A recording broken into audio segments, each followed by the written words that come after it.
can see, today we are going to be doing a review of a product that, spoiler alert, I absolutely love. A lot of people have been doing reviews, buying, purchasing. Infinite companies make electric skateboards. I've done a little bit of research and I ended up buying one. Break.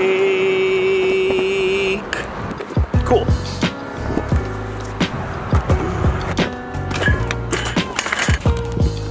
I bought the Genesis Tomahawk skateboard. It's a dual hub motor electric skateboard and it flies. So there's a lot of specs that go into a quality electric skateboard. I'm just gonna talk about some of the ones that were important to me in front of camera. You're gonna hear voiceover Tom talk about some of the other features that this board does offer.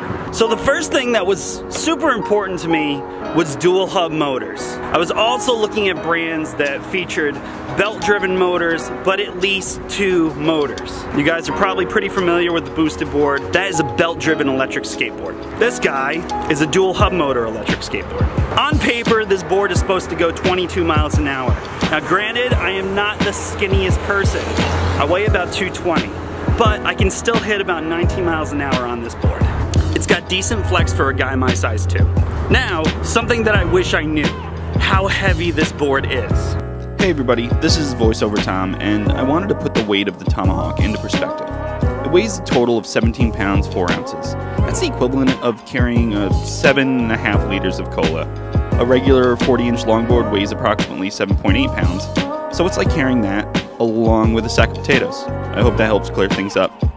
There's quite a few boards out there that have a handle built right into the board. Key feature in my honest opinion. This guy is super awkward to hold, not to mention carry unless you have a bag. The other thing that was super important to me was a comfortable hand Bluetooth grip. A lot of boards feature ones with finger holes and switches. It's capable of going in reverse, it's got a beginner's mode, and it's got an advanced mode. It also has a quality brake. I'm not in the city, obviously. I live kind of in the middle of nowhere in upstate New York, so to have a brake on hills was super important. There was one thing that I did notice though, as a consumer, if you brake too hard with this remote and with this board, the brakes will give out. I don't know if it's a feature of the regenerative battery, but your brakes will stop working if you're on a super steep hill and you hold it for too long. So buyer beware and be careful. So there are obviously a couple other features that are super important to people that watch videos, like this small little review. I just wanted this to be an overview of what I thought about this board. So allow me to say that Genesis did not provide me with this board, nor are they paying me to make this video. I spent close to $500 on this board, and I'm gonna be honest with you, I think it's worth every penny. I think it's silly in this buyer's market to spend more than that on any electric skateboard, especially with as many companies as there are out there. Alright guys, so that is gonna wrap up my main riding part of the video. The next part you're gonna see is a lot of B-roll and voiceover Tom talking about the other features that I did not mention right now. So as stated on the ridegenesis.com website, the Genesis Tomahawk can reach speeds of 20 miles an hour and has a range of 20 miles per charge. The board's dimensions are 42 inches by 8.5 inches by 5.1 inches, and it has 3.5 by 2-inch poly wheels and a max load of 264 pounds.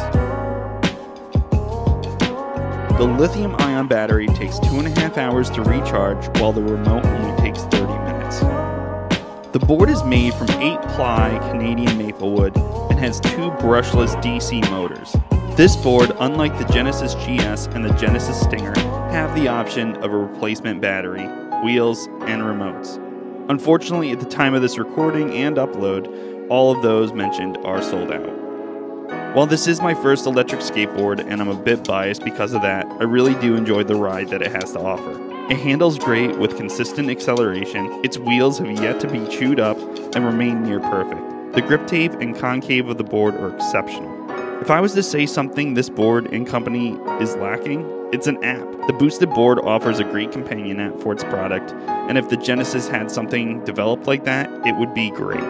A quick workaround that I found is using a cycling app. They monitor average speed, distance, and depending on the one you download, incline, time road, and map memory, both offline and online. All in all, I love this board. Much of its components are currently used on other boards, so if you are in the market, I suggest looking into the Meepo, a Revel drive system, and possible cool wheel. I hope to have another board soon to show off and review, so please, to help me do that, consider subscribing to my channel and liking this video. It all really does help. Lastly, thank you for watching, and I hope you enjoy. I'll see you in the next video. Peace.